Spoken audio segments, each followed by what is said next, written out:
রূপসী বাংলার জানালা দিয়ে স্বপ্নের যাত্রা। বাংলাদেশের হৃদয়ে এক অনন্য অনুভূতির নাম পদ্মা সেতু।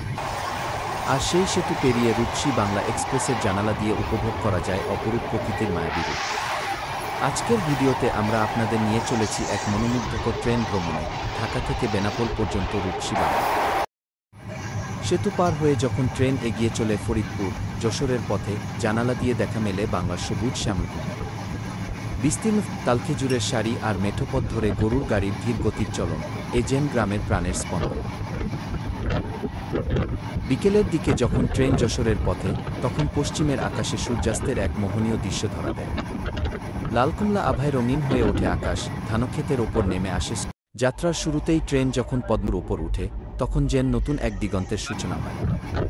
একপাশে বিশাল ঢেউয়ের খেলা, নৌকোর আনাগোনা আর নদীর বুকে সূর্যের ঝিলিক, সব মিলিয়ে এক স্বপ্নময় দৃশ্য। যাত্রার শেষ প্রান্তে বেনাপোলের দিকে যেতে যেতে ছোট ছোট বাজার, গ্রাম আর স্টেশনের বাতিগুলো এক অন্যরকম পরিবেশ তৈরি করে। ট্রেনের হুইসেলের শব্দের মাঝে রাতের আধারে মিশে যায় দিনের ক্লান্তি, সামনে অপেক্ষা নতুন গন্তব্যের সম্ভাবনা।